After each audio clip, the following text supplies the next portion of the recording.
Pendukung timnas Indonesia semakin meramaikan Gelora Bung Karno Senayan jelang laga melawan Tiongkok. Supporter timnas semakin memerahkan GBK Jakarta. Stadion baru dibuka pukul 5 sore tadi, namun supporter telah berdatangan sejak siang hari.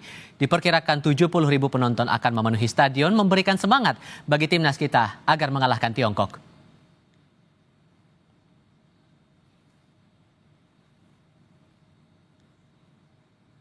Pelatih timnas Indonesia Patrick Kluivert telah memilih 23 pemain untuk masuk skuad melawan Tiongkok. Dalam skuad ini masuk pemain-pemain baru untuk menggantikan yang dicoret Kluivert. Dalam skuad final yang ditetapkan Kluivert, kiper Emil Audero diprediksi kuat akan debut sebagai starter atau pemain yang tampil sejak awal tanding. Emil menggantikan Marten Pas yang absen karena akumulasi kartu kuning. Selain itu Kluivert memasukkan pemain debutan Beckham Putra. Ada pula pemain baru rasa lama seperti Stefano Lillipali, Yaakob Sayuri, dan Yance Sayuri. Coach Kluivert telah mencoret 5 pemain yang sebelumnya menghuni skuad timnas. Shane Patinama, Asnawi Mangko Alam, Pratama Arhan, Jordi Amat, dan penjaga gawang Reza Arya tidak masuk dalam skuad dalam laga melawan Tiongkok. 3 poin melawan Tiongkok wajib diraih timnas kita kalau ingin menjaga peluang lolos ke Piala Dunia 2026. Dengan skuad yang siap dimainkan Patrick Kluivert, seperti apa peluang Indonesia menekuk Tiongkok malam nanti? Kami diskusikan ini bersama pengamat sepak bola Kesit Handoyo. Bung Kesit dengan Tifal di sini. Apa kabar?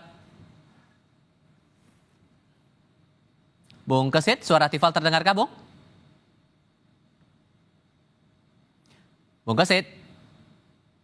Halo, selamat sore. Oke, selamat sore. Terima kasih sebelumnya sudah bergabung dengan Tifal di sini. Dari timnas Indonesia sudah muncul nih line up-nya 23 pemain. Ini sudah sesuai dengan ekspektasi Anda atau justru berbeda lagi nih? Ya, mungkin yang sedikit mengejutkan tidak masuknya nama Pratama Arhan ya. Dan masuknya Beckham Putra di list 23 pemain yang sudah ditetapkan oleh Patrick Kluivert. Kalau seperti Jordi Amat memang sebelumnya kan dikabarkan cedera ya.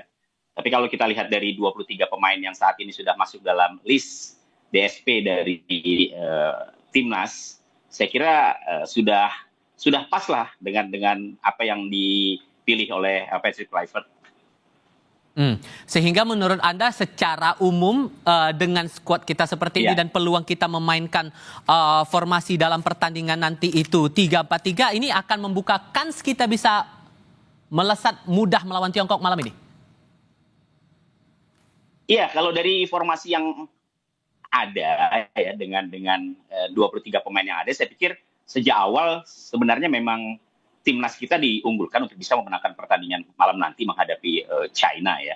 Pemain-pemain yang menjadi andalan Kluivert, saya pikir masyarakat juga sudah bisa menebak ya. Mungkin yang paling menjadi pertanyaan atau yang ditunggu-tunggu adalah siapa yang kemudian menggantikan posisi Marcelino Ferdinand dan juga Ragnar Orotmangun ya.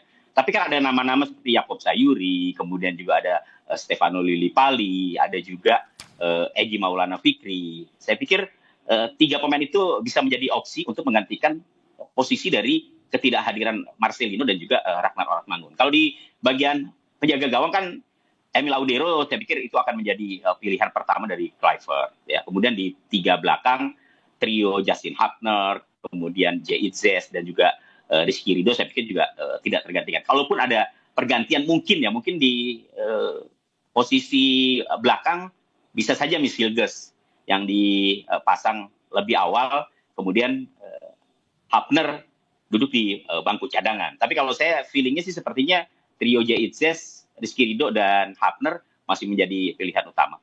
Sementara di tengah, Tom Hey, kemudian juga Pelupesi, di kiri Verdong, di kanan Kevin Dix, ya. Tinggal di depan oleh Romeni. Tinggal mencari 2 pendamping oleh Romeni antara Stefano Lillipali, apakah Yaakob Sayuri, dan juga Egy Maulana Fikri.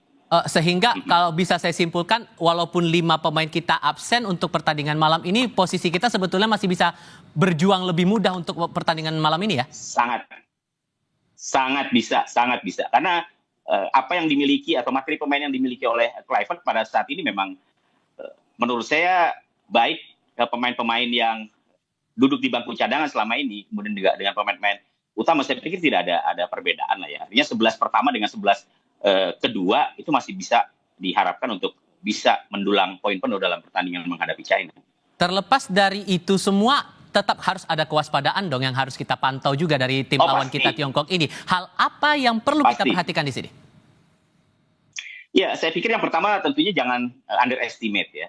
Jangan pula overconfident bahwa China ini kan masih memiliki peluang. Walaupun dia berada di posisi paling buncit, tapi peluang dia masih ada untuk bisa berebut tempat di round keempat. Kalau dia bisa memenangkan pertandingan melawan Indonesia, ya mereka bernafas lagi gitu. Tapi kalau dia kalah, berarti kan selesai. Nah, yang harus diantisipasi menurut saya adalah pertama harus lebih jeli mengamati permainan dari China. Yeah. Saya pikir pengalaman pada saat Indonesia kalah 1-2 di Qingdong, ya itu menjadi pengalaman yang sangat berharga. Dan kalau kita lihat dari situ sebenarnya China tidak terlalu istimewa, Yeah. tidak terlalu istimewa. Cuman paling penting bagi para pemain adalah jangan overconfidence, Baik. jangan underestimate juga. Tapi kalau dari sisi permainan, saya pikir Indonesia masih lebih bagus dibandingkan dengan China. Doa terbaik untuk timnas kita tentunya. Bung Kesit, terima kasih sudah berbagi pandangan Ya. bersama kami kali ini. Oke, Sehat selalu ya, Bung. terima kasih. Selamat sore.